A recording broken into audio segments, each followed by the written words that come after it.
Okay, so what food, when you grow your own food, you make everybody happy. And getting to our approach. Okay, so we've taken permaculture and looked at the points that permaculture is trying to teach us to care for our earth, to care for people, and to have fair share for everyone. And one of the things that I personally feel that permaculture misses a little bit is caring for people. People is not just giving them food. Caring for people means that you're providing a beautiful environment for them. You're providing for yourself. You're providing a place where you can enjoy it. When the crop, when your raised bed goes fallow for a season, can you still enjoy the area around it? Hopefully you can. You want to create a space that is enjoyable every season and also function.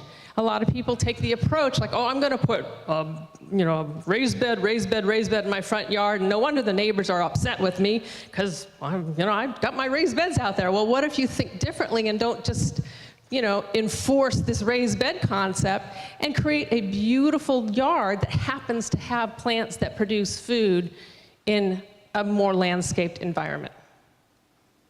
So that's our approach. We take an architectural layout.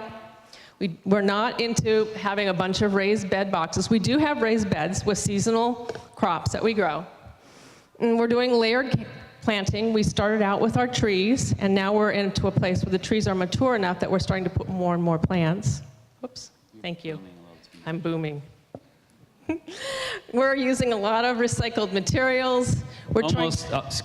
Almost any chance we have to use recycled materials, we jump on it, whether it's, broken concrete, or in this case, we did all our borders with bottles, which were donated from some of the local casinos, Las Vegas, and restaurants. And even down to the rock we used. The rocks, a lot of the materials, this little goldfish pond was recycled concrete. So again, trying to think outside of the standard. You don't have to go to Home Depot or Lowe's or whatever, Osh, whatever's the popular hardware store up here, and you don't have to go buy stuff in order to create your vision. There's people out there who are trying to get rid of stuff, and it's out there. Have people had good experiences with Craigslist and getting free stuff off of Craigslist? I hope. Can I tell our Craigslist story? We got a couple of Craigslist people. Yeah, sure. So when we were actually doing this yard in particular, we're going to get to this in the middle about evening everything out, grading. And we had a lot of dirt left over that we had dug up and we didn't need, and we need to amend our soil, so we were getting rid of a lot of dirt. And it could have been decent topsoil. We don't, we're going to have to get a truck and get it hauled. Where are we going to take it? They're going to charge, what are we going to do with all this? It's time, it's labor. But we simply put an ad on Craigslist, hey, free dirt, and it was good soil. And people were, we had like a guy come by and just take a bucket, another guy took a bunch in his truck. But the idea is, and then we start creating community with these people, because like, hey, what are you going to do with our dirt? It's almost like an organ transplant. Where's our dirt going? It's going to grow your vegetables over there. Well, that's great.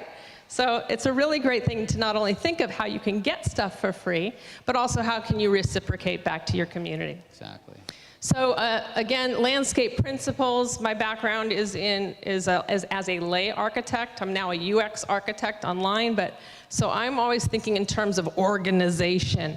So when our first house we got, and we started doing the landscape there at about 2007, 2008, and then the house across the street was going to go for auction, and it was a derelict property, and we got it for pennies, literally. And so we started thinking, well, how can we take our concept and mirror it across the street? So we started putting this idea for a food forest across the street. And I planted a tree right here in front, a beautiful peach tree. And one of the neighbors came by and said, why'd you put the peach tree so close to the sidewalk? People are going to steal your fruit. Aren't you worried about that? No. And we're like, I know how abundant trees can get. And once you start having a successful tree, you end up looking for people to give your stuff away because, and it just creates wonderful community to know that somebody can come by and pick a piece of fruit off your tree. Yeah, well, and as we were literally explaining it to this woman, you could see her whole demeanor shift. Like, whoa, she went from being afraid of like, oh, people are going to steal it, to like, Oh, Yeah. sharing? Wow, what a concept, you know? Oh, okay, you know. And it really opens up a whole new thought process for some people. So that's also part of the goal. Okay, so as far as landscape architecture, there's some really great books. I'm a fan of mid-century modernism, so I was looking back to sunset garden books from the 1950s, 60s, and 70s. A lot of those things you can still get out there on eBay. They still reproduce a lot of those, and you can get them in the local hardware store. But just get an older version. You'll probably pay less money, or go to your local thrift store. You probably find them there. Oh, they got tons. And you learn about these landscape principles in terms of unity, making sure your yard has a cohesive look to it or feel to it. Balance, if you're going to have a big tree over here, make sure you have at least 1 or 2 trees over here, so you're thinking in terms of how it looks visually. And then also accent. If you like gazing balls, if you like wind sculptures, whatever it is that you're into, consider making sure you have something like that in your yard where, when your plants go south for the winter, or for us, they go dry for the summer. Yeah. There's a nice pond there with goldfish in it, and I can just like, okay, that thing's dead, I need to take care of it, but at least there's a goldfish. But look at the goldfish, pay attention to that. And then simplicity and variety in terms of we have a lot of plants growing, but we're doing them in groups. So for instance, we have a whole lane of citrus along the house here, and I wouldn't throw them everywhere. I'm going to keep the citrus kind of in a one simple area. And that's also, she's doing it for, aesthetic pleasing reasons, but also like the citrus, for instance, it's particularly or specifically up against the house because it's citrus in Las Vegas, and it gets really cold also in addition to the heat. Yeah. So, like down in the high 20s. So the citrus is up against the house because it's kind of sheltered and protected. And one of the other things I want to talk about here is where this was at when we first installed it. In the original plan, I have the design for concrete poured pads because it's kind of a 60s thing to do.